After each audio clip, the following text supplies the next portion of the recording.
네, 말씀 보겠습니다.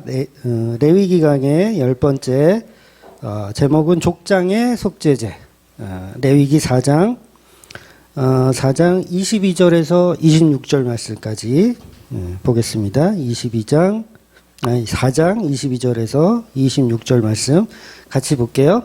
만일 족장이 그의 하나님 여호와의 계명 중 하나라도 부지 중에 범하여 허물이 있었는데 그 범한 죄를 누가 그에게 깨우쳐 주면 그는 흠없는 숫 염소를 예물로 가져다가 그 숫 염소의 머리에 안수하고 여호와 범죄물을 잡는 곳에서 잡을지니 이는 속죄제라.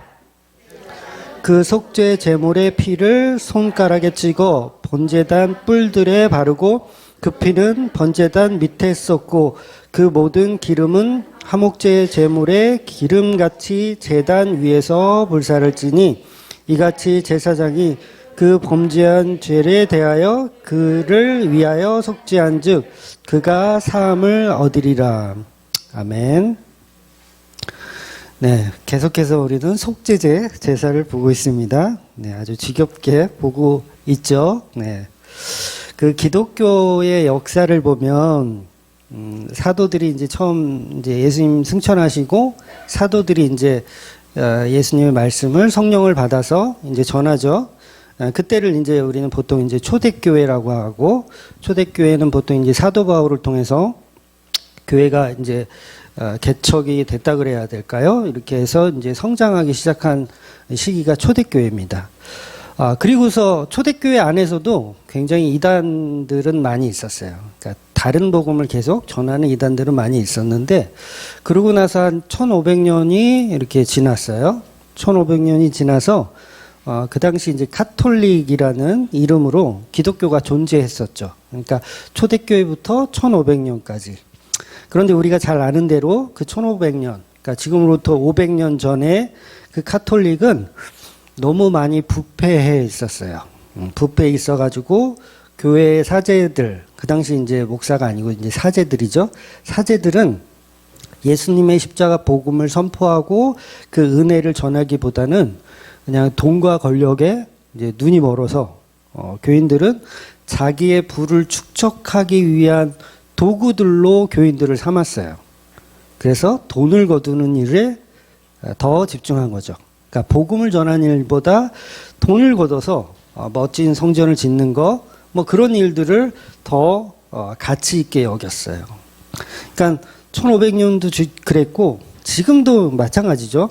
지금도 11조를 얼마 하는 교인인가로 이렇게 보고 그 교인을 나의 부의 축적의 도구로 삼는 그런 목사들이 여전히 많이 있습니다.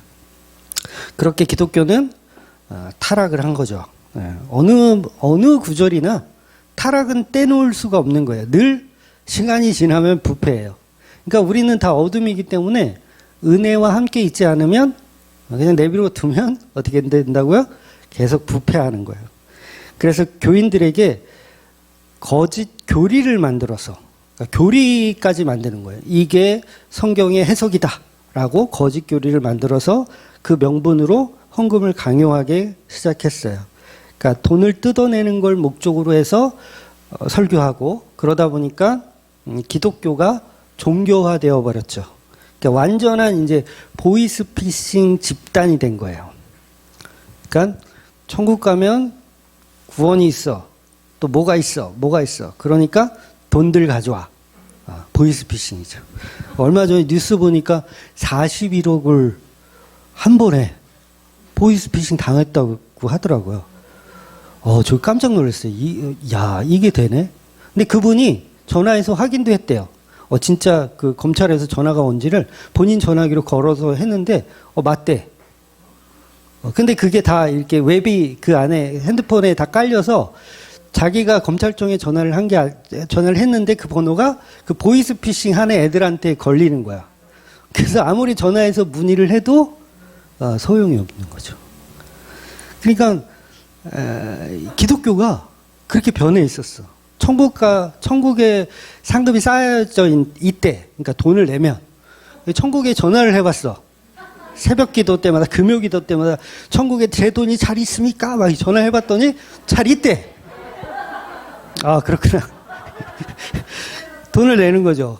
또 내는 거지. 더 내는 거지, 이제. 아, 확실하다. 그러니까 막 10억 냈는데 30억 더 넣는 거야. 그래서 성경 어디에도 없는 면죄부라는 걸 팔았어요. 500년 전에 면죄부라는 걸 팔았어. 그러니까 면죄부를 사면 연옥에 있던 여러분의 가족들이 이제 천국으로 간다. 그러니까 카톨릭에서 그렇게 얘기한 거예요. 그래서 너도 나도 사야죠. 그게 교리니까, 그게 성경의 해석이라고 하니까 사는 거예요. 그리고 그 돈으로 베드로 성당을 짓는 거예요. 거대, 멋있고 큰 건물을 짓는 거예요. 여러분, 마귀들의 속성은 뭐라 그랬습니까? 마귀가 있으면 옆 사람도 뭘로 만들어요? 마귀로 만들어요.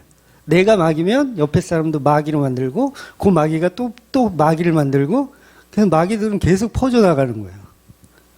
그러니까 교회 전체가 다 마귀가 되어 있는 거예요. 그러니까 마귀들의 특징은 혼자 지옥 가기 싫으니까 데리고 가려고 그냥 길을 쓰는 거예요. 그래서 교회에서 이 목사가 한 명이 이렇게 만약에 마귀가 되잖아요. 그럼 어떻게 돼요? 다 마귀화 시켜버리는 거예요. 순간입니다. 그냥 연쇄적으로 순간에 다 마귀화 되는 거예요. 그래서 우리가 보고 있는 이 레위기 4장은 오늘은 이제 족장의 속죄제. 족장이란 개념은 리더자를 나타내는 거예요. 교회의 리더자. 그러니까 제사장과 회중들, 족장과 개인들을 교차 비교하면서 요런 부류 하면서 어떻게 속죄자가 필요한지, 어떻게 죄인인지를 계속 설명하고 있는 거예요. 결국 교회는 어떤 위치에 있든지 전부 죄인이기 때문에 늘 예수님의 십자가 은혜가 필요하다는 얘기를 하고 싶은 거예요. 오늘 본문은. 그래서 저와 여러분은 예수님의 은혜가 없으면 반드시 타락합니다. 그냥 예수님이 은혜가 확 들어와서 여러분을 지키지 않으면 여러분은 그냥 마귀가 되는 거예요. 어둠을 좋아하거든요. 우리는 습성상 빛을 얘기하면 싫어해. 빛은 저리 가. 우리는 어둠이 좋아. 그러니 어떻게 해서든 교회에 나와서 말씀을 들어야 되는 거예요. 사실은 말씀이 있는 곳을 찾아가셔야 되는 거예요. 그래서 많은 사람들이 착각하는 게 뭐냐면, 예를 들어서 그거예요. 내가 교회에서 안수를 받아서 내가 안수 집사가 됐다. 서리 집사에서. 그러면 착각을 해요. 나는 이제 영적으로 좀 괜찮은 줄 알아. 그리고 그 직분이 나를 이렇게 지켜주는 줄 알아요. 갑자기 권사가 됐어.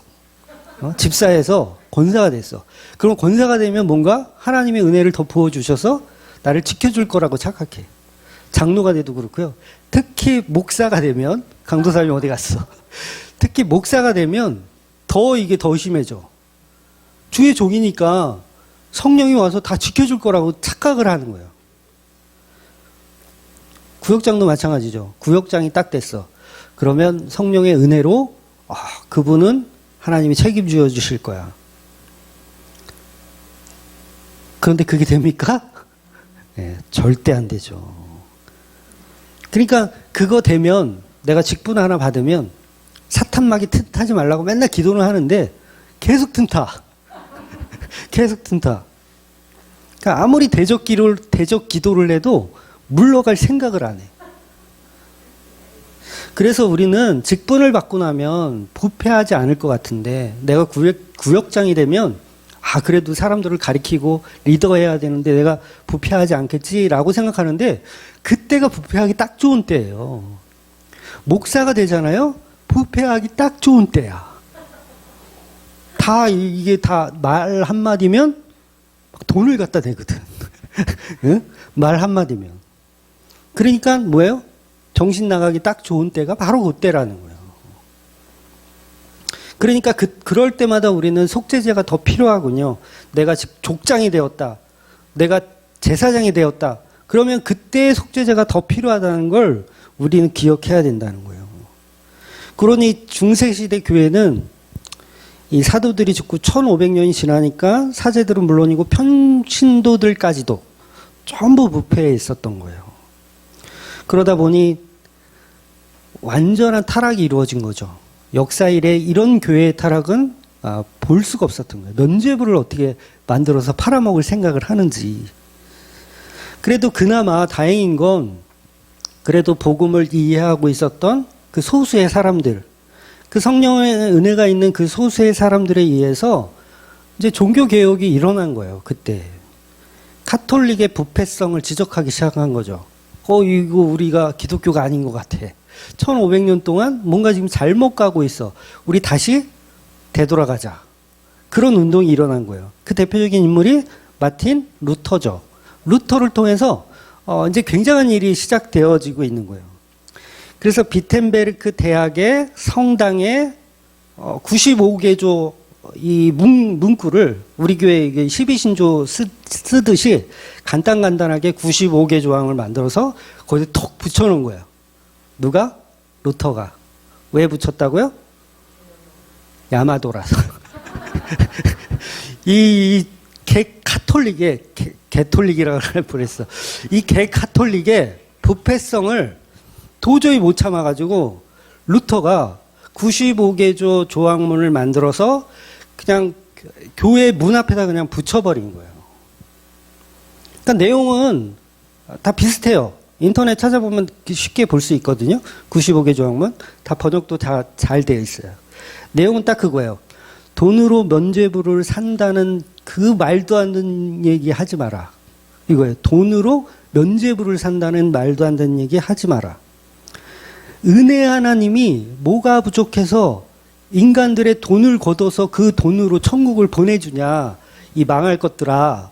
이렇게 95개조 학문을 쓰고서 붙인 거예요. 그 당시 사제들이 어떤 설교를 했냐면요. 당신이 내는 헌금, 그 당시는 이제 금화나 은화로 이렇게 헌금을 했어요. 그래서 헌금함이 밖에 있죠. 밖에 있으면 금화를 딱 떨어뜨리면 어때요? 짤까랑 소리가 나죠. 쨍그랑 소리와 함께 당신이 원하는 영혼이 연옥에서 천국으로 올라갑니다. 오늘 돈 넣으셨어요? 쨍그랑 소리 다 나게 했어요? 안 나면 안 돼. 나게 해야 돼. 그럼 어떻게 해야 돼? 많이 넣으면 많이 넣을수록 소리가 잘 나겠죠. 그런 설교를 한 거예요. 실제로. 그러니까 루터가 화가 났겠죠. 저런 말도 안 되는 소리를 도대체 성경에 어디 써 있다고 그런 말도 안 되는 설교들을 하고 있느냐. 요즘도 비슷하잖아요, 사실. 11조만 하더라도 헌금이나 뭐 이런 거 잘하면 뭐 천국에 상급을 쌓아놓는다. 여러분이 내는 헌금이 벽돌 한 장 한 장이 되어서 그 재료들로 직방이 필요 없다. 직방 뭔지 아세요? 방 구하는 어플이에요. 직방이 필요 없다. 헌금 많이 하면 직방이 필요 없고 그냥 재료가 충분하다. 그래서 넉넉하게 살 수 있다. 천국에 가면 헌금 많이 하면 넉넉하게 살 수 있다. 그래서 루터가 성경 어디에 그런 얘기가 있느냐. 본인들이 지어낸 거짓말이다라고 하고 95개조 반박문을 붙인 거예요. 그건 탐욕이다. 외친 거예요. 마침 또 그 당시에 인쇄술이라는 게 없었거든요. 근데 인쇄술이 막 발전하기 시작한 때야. 그러니까 95개조 조항문을 막 복사해서 막 뿌려. 유럽에 있는 교회들에 막 뿌려. 어떻게 되겠어요? 난리가 난 거예요. 한 번도 들어보지 못한 소리를 루터라는 사람이 하거든요. 우리가 지금 열심히 내고 있는 면죄부가 소용이 없대요. 천국에 갈 수 없대요. 그 돈으로. 처음 듣는 얘기를 하는 거예요. 그러니까 사람들이 충격에 빠진 거예요. 아, 그게 사실이야? 사실이야? 그럼 이제 막 사람들이 이제 막 찾기 시작하죠. 성경이 진짜 그러한가? 그러니까 요즘으로 치면 인터넷이 갑자기 발전해가지고 막 조회수가 막 올라가는 거예요. 100만 건, 200만 건 막 올라가는 거예요. 너희들이 교회에서 내는 면죄부는 다 엉터리다. 라고 하면서. 그러니까 이게 얼마나 센세이션한 일이었냐면 종교 개혁이 될 정도로 엄청난 사건이었다는 거예요. 그래서 계속해서 교회는 분쟁하기 시작한 거예요. 루터 말이 맞는가? 아니면 기존의 사제들의 말이 맞는가? 대립하기 시작했어요. 그래서 결국은 어떻게 결론이 났냐면, 그러면 루터 쪽의 말이 맞다고 하는 사람은 너네들은 나가서 교회를 차려. 우리는 우리대로 그냥 할게. 이렇게 해서 교회가 두 개가 생긴 거예요. 그래서 이걸 지금은 천주교와 개신교라고 나눠지는 거예요. 그러니까 500년 전에 그 뿌리가 서로 달리해서 현재의 천주교와 개신교가 나온 거예요. 그런데 종교 개혁이 일어난 500년 후죠, 지금은. 근데 지금 보면 천주교나 개신교나 뭐 도찐, 개찐이에요. 여전히 천주교는요, 마리아를 숭배하고요, 사제의 권위를 아직도 놓지 않았어요. 사제 앞에 고해성사를 해야 돼. 예수님이 십자가로 이미 끝나버렸는데, 우리 교회도 마찬가지죠. 예수님의 십자가로 다 끝나버린 것들에 아직도 매여 있어요. 주일성수 11조 뭐 이런 것들. 11조를 양이나 염소 곡식으로 드렸던 건데 그걸 우리는 돈으로 드리고 있어요. 이게 면죄부를 팔아먹는 것보다 저는 더 악한 거라고 생각해요. 면죄부는 일회성이에요. 한 번 내면 되는데 11조는 평생 내야 돼요. 어느 쪽이 고급스러워요? 여러분이 보이스피싱 사장이라면 어떤 쪽이 고급스럽다고 여기겠어요? 평생 걷는 쪽이죠. 야, 이런 아이템은 500년 전에도 없었던 새로운 아이템이다. 야, 면죄부는 한 번인데 이건 야, 계속되는구나. 그러니까 천주교나 기독교나 전부 타락해 있는 건 매한가지라는 거예요. 그러니까 금천성당 지난주에 뉴스에 나온 거 아세요? 여기 금천역 앞에 있는 금천성당 신부가 고해성사를 어떤 20대 아가씨한테 고해성사를 해야 된다 가르쳐준다고 해놓고 거기 방에 들어가가지고 막 성희롱을 했대요. 신부가 40대인지 50대인지 정확히 기사를 못 봤는데 하여튼 성희롱을 20대한테 막 했대요. 그러니까 무슨 죄를 고백해야 되는지 이 젊은 아가씨는 모르잖아요. 그러니까 뭐 그 성적인 어떤 그런 생각, 뭐 자의하는 거, 뭐 이런 걸 다 얘기해라. 그래가지고 이제 그 여자가 충격을 받아가지고 이제 신고를 했나 봐요. 신부가 본인이 더 사신 죄가 많잖아요. 누가 누구를 고해성사합니까? 제가 설교에서 윤리나 도덕을 잘 지켜야 한다라는 내용의 결론을 설교하지 않아요. 윤리, 도덕을 잘 지켜야 된다. 여러분 성희롱 하지 마세요. 나쁜 겁니다. 이런 설교를 제가 결론으로 하지 않거든요. 이유가 뭔지 아세요? 내가 죄인이라는 걸 알면 그걸 가리킬 필요가 없어요. 그러니까 죄를 감추려고 하는 건 내가 죄인임을 알기 때문에 감추려고 하는 거거든요. 어떻게든 우리는 죄인인 걸 알면요, 무화과 나무든 뭐든 막 갖다가 나를 가려야 돼요. 그게 나쁜 게 아니에요. 가려야 되는 거예요. 그 자체가 나쁜 게 아닙니다. 그런데 신부는 뭐예요? 이 예를 든 이 신부는 뭐냐면 자기가 죄인인지도 모르고 있는 거예요. 저는 그 신부만의 이야기가 아니라고 생각해요. 목사들 뭐 별반 다르지 않잖아요. 툭 하면 뉴스 나오잖아요. 그러니까 500년 전이나 지금 2020년이나 마찬가지로 죄로 가득해 있는데 뭐가 죄인지 모르는 상태라는 거예요. 내가 무화과 잎이라도 빨리 지금 만들어서 입어야 되는 상황인지도 모르는 거죠. 저는 지금 그 성추행을 한, 성희롱을 한 그 신부는 나쁘고 저는 괜찮다는 얘기를 하는 게 아닙니다. 다만 성령께서는 우리가 우리의 죄인됨을 알게 하셨을 때 더 이상 그 죄가 나오지 않아요. 나타나지 않는다고요. 그러니까 그걸 안 하도록 은혜를 주시는 거예요. 저와 여러분이 죄인이니까 죄를 더 지어라. 그런 얘기를 하는 게 아닙니다. 가끔 제 설교를 이제 비판하시는 분들 중에 당신은 죄와 은혜에 대해서만 얘기하는데 윤리도덕에 관해서는 왜 그렇게 터부시하느냐.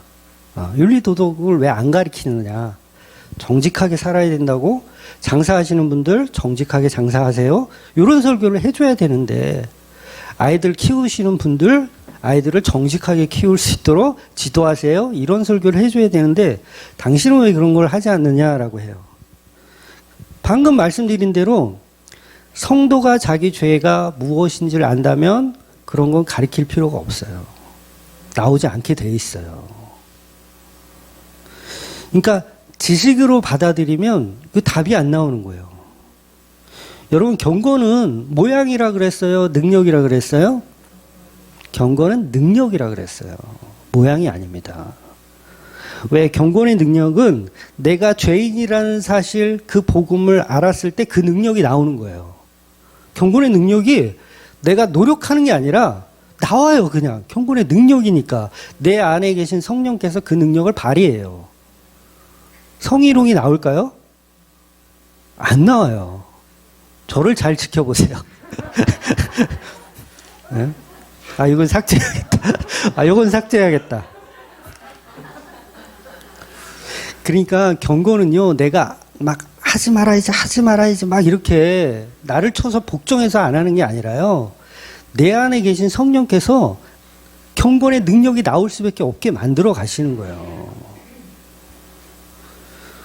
그래서 진짜 예수 믿는 사람은요, 경건의 모양을 가르쳐 줄 필요가 없어요. 모양을 뭐하러 가르쳐 줘요? 그 안에 경건의 능력이 나오는데, 성령을 통해서. 여러분, 친구랑 막 싸워요? 치고받고 막 싸워? 그러면 뭘 가르쳐 줘야 돼요? 싸우지 말라는 윤리 도덕을 가르쳐야 되죠. 그런데 성경의 이 경건의 능력은 뭐냐면 친구를 사랑하게 만드는 거예요. 그러면 싸우지 말라 그래도 사랑하면 싸웁니까? 안 싸워요. 그러니까 사랑이 뭔지를 알려줘야 되는데 교회들은 사랑을 알려주진 않고 싸우지 마라. 이걸 가르치는 거예요. 싸우지 마라. 네가 참아라. 네가 손해봐라. 아니요. 그렇게 가르치는 건 아니에요. 그건 경건의 모양을 가르치는 거예요. 경건의 능력이 있다. 사랑하면 된다. 그러니까 착하게 사세요. 겸손하게 사세요. 성추행하지 마세요.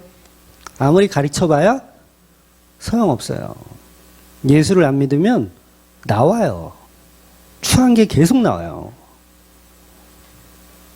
그런데 자기가 죄인인 것을 알고 예수님의 은혜를 알면 그리고 교회를 사랑한다면 경건의 능력은 자동적으로 나옵니다. 교회 오지 말라고 막 목사가 지랄을 해도 교회를 오더라고요. 헌금 내지 말라고 지랄을 해도 헌금을 내더라고요. 이게 뭐라고요? 경건의 능력인 거예요. 능력. 그거는 누른다고 눌려지는 게 아니에요. 그런데 그 경건의 능력이 없이 모양을 가리키잖아요. 주일날 빼먹기만 해야 아주 그냥 이 모양을 가리키잖아요. 헌금 안 해봐. 아주 내가 명단 부를 거다. 응? 누구 얼마 이렇게 모양을 가리킨다고요. 그러니 사람들이 고해성사로 자기 죄가 깨끗이 됐다고 착각들 하는 거예요. 십자가 은혜가 들어오면 내가 죄인이라는 사실을 알면 경건의 능력은 자동으로 나오는 거예요. 고해성사 할 필요가 없어요. 고해성사를 왜 타인에게 해요? 혼자만 하세요. 성령님께 하세요. 그러니 1500년도 교회의 타락은 윤리 도덕 때문이 아니에요. 잘 이해하셔야 됩니다. 500년 전에 우리 가톨릭의 부패는요, 윤리 도덕의 부패가 아니에요. 목사님들이 다 그렇게 가르칠 거예요. 윤리 도덕이 부패했다. 아니요, 복음이 상실되었던 거예요. 복음이 있으면 경건의 능력은 반드시 나오기 때문에 성도들에게 돈을 갈취하는 일은 없어요. 복음의 능력이 나오면.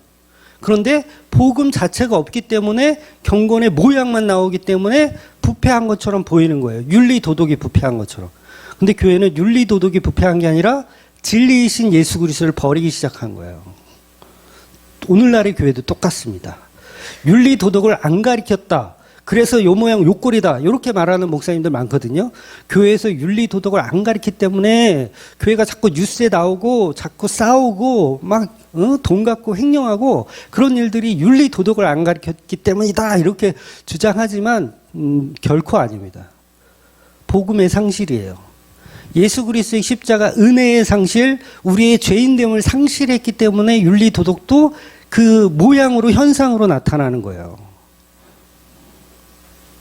그러니까 뭐가 우선인지 교회는 갈 길을 잃어버린 거죠.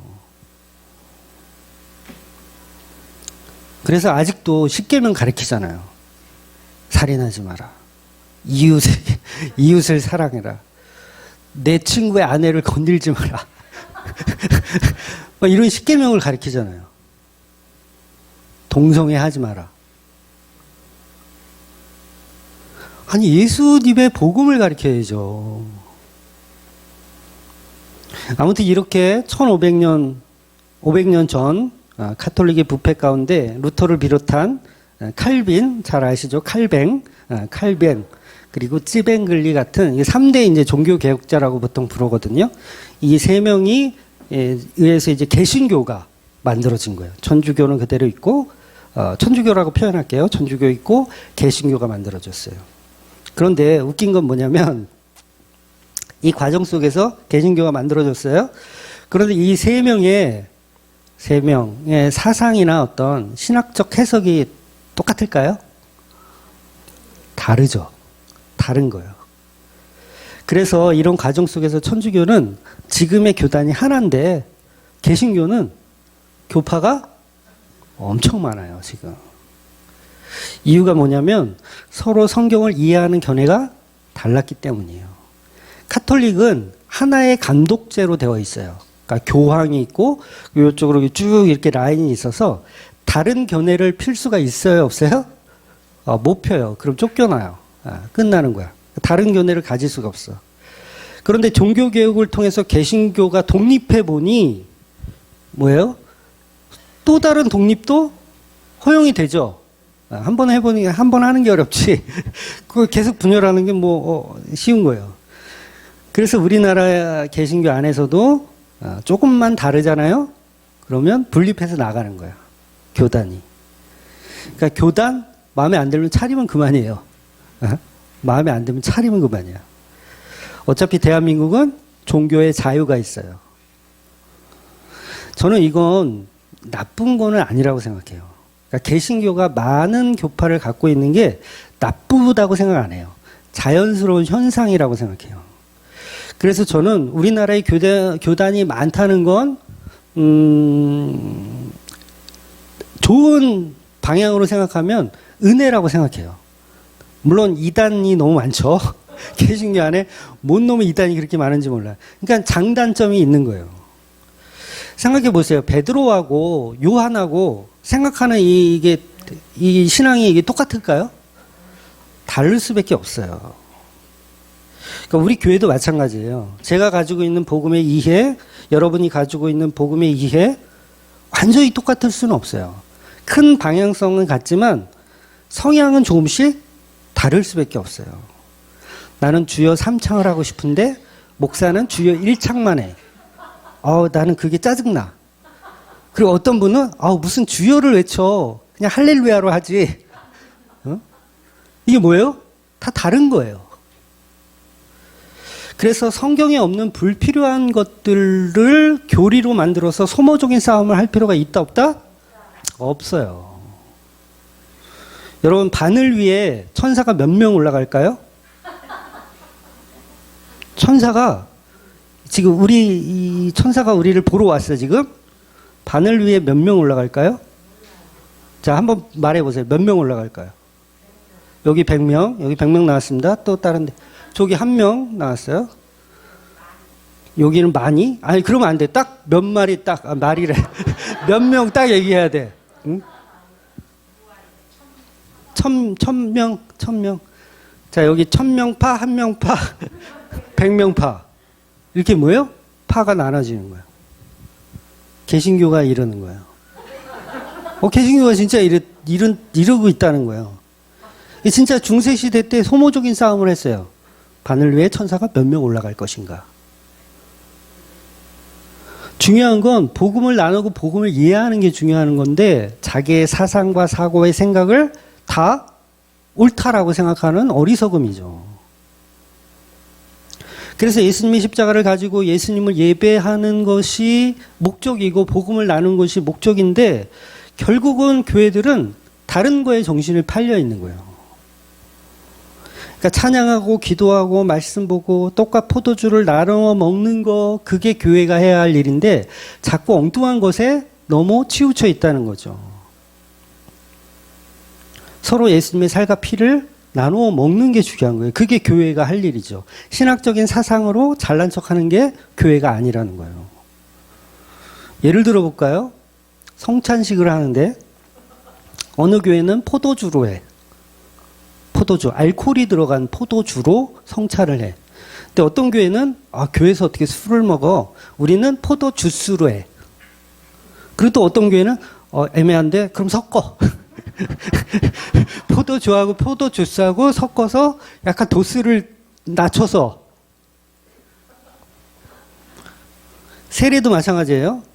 세례를 목욕탕에서 푹 침례처럼 담궈야 되는지 아니면 강이나 바다에 데리고 가서 진짜 빠뜨려서 침례를 해야 되는지 아니면 우리 교회처럼 이렇게 찍어서 이렇게 머리에 대야 되는지 뭐가 맞아요? 맞는 게 어딨어. 지가 하고 싶은 대로 하면 되지. 여러분 이게 제가 예를 들었지만 실제로 이런 문제들로 교파가 나눠지기 시작된 거예요. 왜냐하면 종교개혁이 처음이라 개신교가 하나로 뭉치기가 어려웠어. 다 서로 권위가 있거든요. 칼빈, 쯔뱅글리, 루터 다 마찬가지고 자기의 권위가 있는 거예요.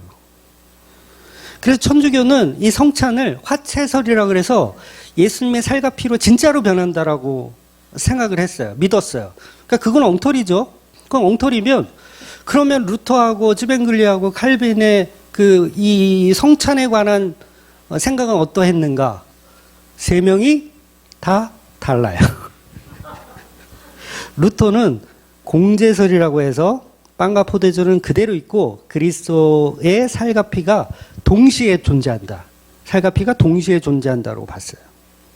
그리고 칼빈은 실제설이라고 해서 주의 만찬을 행할 때 그리스도가 영적으로 그 떡과 포도주에 임한다. 영적으로 임한다. 그리고 찌뱅글리는 상징설이라고 해서 임하긴 뭘 의미해? 이건 그냥 상징이야. 그냥 먹고 마시면 돼. 그냥 상징이야. 세 분이 다 틀려요. 여러분, 근데 뭐가 맞아요? 뭐가 맞아요? 여러분, 예수님이 떡을 주시면서 이 떡은 나의 몸이다 라고 해서 주셨어요. 근데 어떤 제자는 나는 이걸 예수님의 몸이라고 진짜 생각하고 먹을래요. 그리고 먹었어. 그리고 어떤 제자는 이거는 그냥 떡과 포도주인데 그냥 예수님이 그냥 영적으로 임했다고 생각하고 그냥 먹을래. 그리고 먹었어. 또 한 사람은 이거 상징이지. 무슨 예수님의 살과 피야 이게. 그냥 예수님의 살과 피를 상징하는 거지. 그리고 먹었어. 뭐가 문제예요? 아무 문제 없어요. 아무 문제 없어. 받아 먹고 나중에 이게 예수 그리스도의 십자가구나 라는 걸 이 세 제자가 똑같이 이해하면 돼. 이걸 복음이라고 하는 거예요. 근데 그 짧은 시간에 종교개혁을 하면서 이 세 분의 생각이 다 다르니까 파가 나눠지기 시작한 거예요. 그래서 루터파. 지금도 교회가 있잖아요. 루터파 교회가 있어요. 루터 교회 있잖아요. 거기는 천주교하고 좀 비슷해. 거기 성호를 아직도 찍어요. 개신교인데 성호를 찍어요. 루터파. 그리고 우리가 지금 섬기고 있는 개혁파. 그래서 이 두 파가 생긴 거예요. 그런데 두 파가 생겼는데 이제 나중에 한 파가 더 생겨요. 왜냐면 개혁파는 루터파하고 너무 차이가 많이 나. 너무 개혁적이야. 너무 자유분방해. 그래서 이건 안 되겠다. 그래서 좀 보완을 하자 해서 칼빈의 제자라고 할 수 있는 존 낙스라는 사람이 뭘 만드냐면 장로교회를 만드는 거예요. 장로교회를.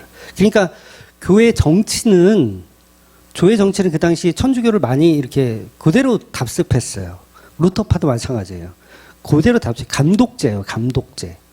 근데 개혁파는 완전히 지 마음대로야. 이거 안 되겠다. 그래서 장로파를 만든 거예요. 장로교회를. 장로교회는 뭡니까? 평신도 중에서 이제 좀 리더자를 뽑아서 그 리더자가 교회를 다스릴 수 있도록. 그러니까 사제가 아니에요. 장로교회는 사제가 다스리는 게 아니에요. 그냥 교회에서 누군가를 이렇게 세워서 교회를 다스리게 하자. 그게 우리가 지금 섬기는 장로교회의 본질이에요. 그래서 이런 작은 문제들로 지금 얼마나 많은 교단이 생겼냐면 감리교, 성결교, 침례교, 순복음, 장로교 안에서도요. 바깥 그렇죠. 뭐 합동, 통합, 뭐 기장 해가지고 한 100개가 넘어요. 장로교만. 야, 이거 어디에 줄을 서야 될지. 어디에 줄을 서야 될지. 이게 왜 그런다고요? 다 정치 때문에 이렇게 많아진 거예요. 그러니까 다른 나라는 이렇게 많지는 않아요. 우리나라가 유독 장로교가 이렇게 많아요. 그러니까 장로교 자체가 어떤 정치적인 면에서도 괜찮고 그 다음에 교리적인 면에서도 괜찮고 그러다 보니까 많이 자유분방하게 많이 있는 거예요. 그래서 개신교 쪽은 개신교 쪽에서도 이제 루터파나 성공회 감리교는 아직도 천주교식 그 감독제를 채택을 해서 써요. 그러니까 교회 정치를 그렇게 합니다. 그런데 장로교만큼은 안 그래요. 장로교는 개별 교회를 우선으로 쳐요. 그러니까 교회가 하고 싶은 건 다 할 수 있게 되어 있어요. 그래서 장로교회는 어느 교단이든지요, 장로 되기가 제일 힘들어요. 여러분, 목사 되는 건 쉽습니다. 목사 되는 건 싫어요. 목사는 신학 공부하면 돼. 신학을 공부해서 어느 교단에 가입해서 노예에서 안수를 받으면 목사가 될 수 있거든요. 목사는요, 국가 자격증도 아니에요.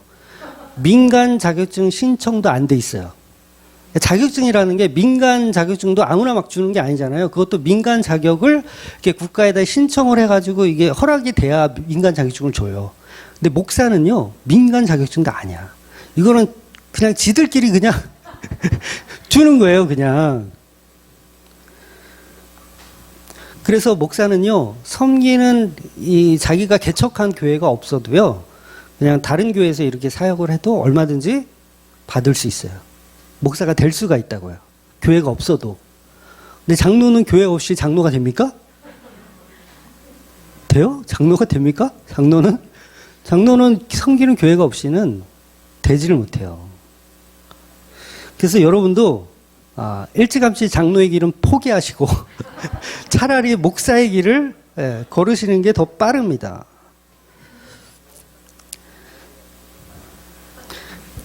그래서 장로가 되려면 혼자 아무리 공부해봐야 소용이 없고 목사는 혼자 공부해도 될 수 있다. 어느 게 더 쉬워요? 혼자 공부하는 게 쉽죠. 예. 그래서 이 장로라는 이 호칭은요, 모세 시절부터 있었던 제도예요. 장로는 모세 시절부터. 그러니까 모세가 모든 사역을 혼자 할 수가 없잖아요. 그래서 제사에 관한 업무는 아론이라든가 레위인들이 이렇게 도와서 했고요. 그리고 교회 정치는 장로들이 맡아서 했어요. 그래서 장로교의 진짜 장로는요, 교회 어르신들을 이야기하는 거예요. 장로라고 해서 특별히 이렇게 고시 봐가지고 이런 걸로 알고 계시잖아요. 근데 원래 구약의 장로는요, 교회를 오래 섬기고 있는 나이 많으신 어르신들을 장로라고 하는 거예요. 그래서 이건 우리끼리 하는 얘기지만, 우리끼리 하는 얘기지만, 우리 교회는 65세 이상이면 다 권사님. 지 마음대로. 권사님. 그 다음에 70세 이상 남성은 다 장로님. 지 마음대로. 여러분, 이게 더 성경적인 거 아세요? 이게 더 성경적인 거예요. 그 교회에서 오랫동안 이렇게 섬기고 나이가 차면 직분을 주는 게 당연한 거예요. 괜히요, 막 이렇게 권사 되려고, 장로 되려고, 괜히 노예에다 돈 뿌리면서 막 이렇게 행사를 하잖아요. 그거 다 교회들이 만들어 놓은 그 개수작인 거예요. 그냥 하면 돼요. 그냥 하면 돼. 어느 교회, 어느 장로를, 무슨 고시를 보고 이런 게 성경에 어디 나와요. 그래서 교회 헌법에도 보면요, 명예장로라는 게 있어요. 명예장로는 한 교회에서, 우리 교단 같은 경우는 20년이에요. 20년을 한 교회를 섬기잖아요? 그럼 명예장로를 줘요. 이게 저는 진짜 성경적인 장로 직분인 거예요. 근데 보세요. 한 5년만 섬기다가 돈이 많아, 그 분이. 돈이 많아. 그러면 뭐예요? 장로 피택이야. 장로 피택. 제가 전에 다니던 교회에서 40대 초반일 때 이분은 이제 사업하시는 분이세요. 집사님. 서리 집사인데 사업하시는 분인데 직원들이 한 10몇 명 되고 돈을 잘 버세요. 헌금도 잘 하고. 그랬더니 장로 피택되더라고요. 그러니까 나이는 비슷한데 누구는 서리 집사고 누구는 장로야.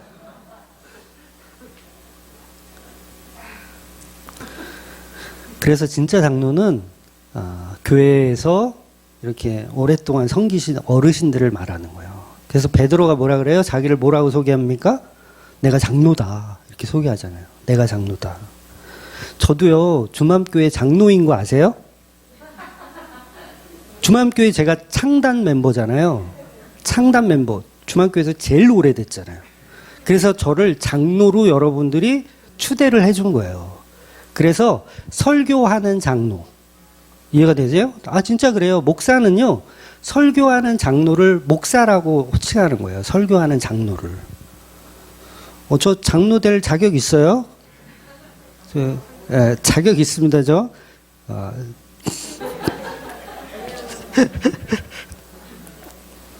그래서 목사라는 말은요, 성경에 없는 거 아시죠? 목사라는 단어 성경에 안 나옵니다. 그 에베소서 4장에 보면 목사라고 번역을 해놨는데 그 오역이에요. 원래는 목자라고 번역을 해야지 맞는 번역이에요. 그래서 지금 목사는 말씀으로 양들을 먹이는 직분을 가진 장로를 의미하는 거예요. 그래서 장로는, 이 말씀을 전하는 장로는 풍성한 먹거리를 이렇게 준비해서 이렇게 나누는 거예요. 같이 먹으려고. 그래서 이 장로들이 교회에서 얼마나 중요한 역할을 해야 합니까? 정말 중요한 역할을 해야 돼요. 이 장로들이 죄를 지으면 당연히 속죄제가 필요한 거예요. 그래서 오늘 본문을 보면 족장의 속죄자라고 표현하는데 그 속에 당연히 장로 포함되고요. 그 다음에 족장이라고 하면 뭐 무슨 추장도 아니고 이건 뭔 얘기야? 약간 헷갈리실 텐데 리더들을 얘기하는 거예요. 리더. 뭐 셀 리더들이라든가 아니면 뭐 교회 학교 교사, 학생의 교사 이런 리더들을 얘기하는 거예요. 그런 리더들. 이 리더들은 말씀을 가리키는 리더들. 그 리더들이 죄를 지으면 어떻게 한다고요? 속죄제를 드려야 된다는 거예요. 그래서 지금 본문은요, 빠져나갈 구멍이 없는 거예요. 다음 주는 아마 개인적인 속죄제도 나와요. 빠져나갈 구멍이 없어요. 그래서 본문에서 제사장의 경우와 다르게 족장의 경우는요, 송아지가 아닌 염소로 드려요. 이제 조금 저렴해졌죠? 약간 저렴해졌어요. 그래서 피 뿌림도 간단합니다. 이게 성소 안에 그 휘장 안까지 들어가지 않고요. 그냥 밖에서 이렇게 제단에다 피를 바르는 거예요. 그래서 번제단 밑에 피를 쏟고. 그러니까 중요한 것은 이 속죄제라는 것은 교회에서 어느 위치에 있든지 누구나 드려야 하는 제사라는 거예요. 그러니까 내가 직분을 받았다. 이제는 내가 성령께서 나를 드디어 쓰시려고 하시나 보다. 이러면 큰 착각이라는 거예요. 아, 이젠 내가 개척했으니까 하나님이 쓰시나 보다. 큰 착각인 거야. 그러니까 나는 이제 64세인데 65세 되니까 이제 권사다. 그러니까 이제 하나님이 나를 쓰시겠나 보다. 이러면 착각이에요, 임진사님?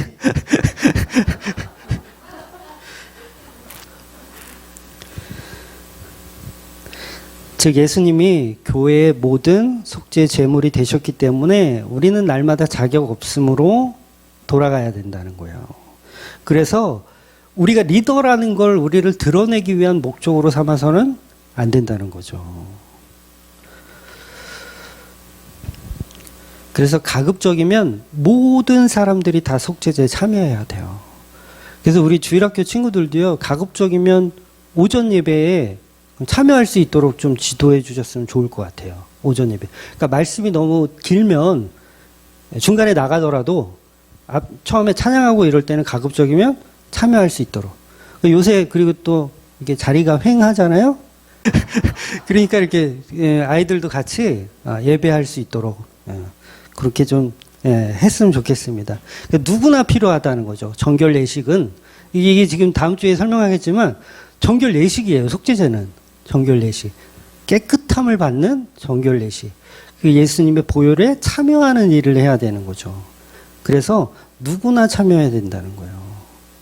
그래서 일종의 정결 예식이기 때문에 날마다 예수의 보혈의 은혜로 정결해지고 매 예배 드릴 때마다 그 정결 속으로 들어가는 그 은혜가 저와 여러분에게 있기를 주의 이름으로 축원드리겠습니다. 아멘. 기도하겠습니다.